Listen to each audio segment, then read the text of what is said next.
Hi everyone, my name is Jeff Stinson and I'm here to talk about my book, A Practical Guide to Human Resources Management. Today we're going to talk about how to deal with unions, and we're going to talk a little bit about the threat that unions pose today. We'll talk about the steps in the labor organizing process, the collective bargaining process, and the contract administration process.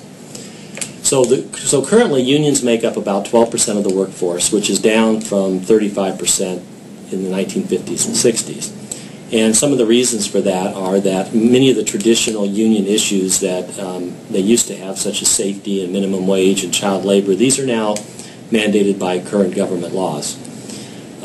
Another unfortunate situation, mainly because of unions, is a lot of manufacturing, such as textiles and steel, have moved offshore, creating fewer union jobs. And I think in general, companies are more advanced today in terms of how they take care of their employees, and that has created more employee satisfaction and less of a need for unions.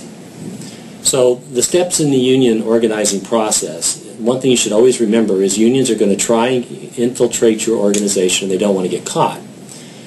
Because once they get caught and employees start to talk about it, then you as the management team have an opportunity to rebut what they're saying. So what they try and do is get 30% of the employees at your site to sign what's called a union authorization card. And I've got an example of that to show you. At that point, once they get 30% of employees to sign, they then file for a petition with the National Labor Relations Board, which then leads to an election. So the election process is very difficult and is very time-consuming. And you need to know as a leadership management team what you can and can't do. So for example, you can always talk to your employees, just like you did before. You can give them your opinion about unions, both good and bad. You can share your personal experiences if you have any. You can tell them why, in your opinion, a union may not be very good for them. You can also tell them just because they signed that union authorization card does not mean they have to vote for the union. Now, there are also some things you can't do. For example, you can't question them about the union. You obviously can't discriminate against them because they want to join the union. You can't spy on their meetings, threaten them in any way, or promise them benefits if they don't join the union.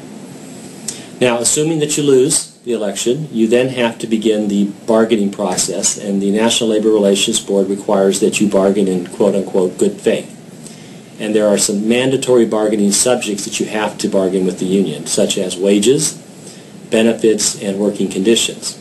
There are other things you can bargain with them as well. For example, the number of employees in any one position, how the work gets done, those kinds of things, or technology, for example. Now, some thoughts that I think would help you if you do have to get into a negotiation with the union would be, first of all, try, as hard as it is, try and build a solid working relationship with the union. And that will help you down the road as far as getting through some of the difficult issues. Be flexible about the kind of information that you're going to share with them. Try and really understand what's important to them, and emphasize to the union what the kinds of things are you can agree on.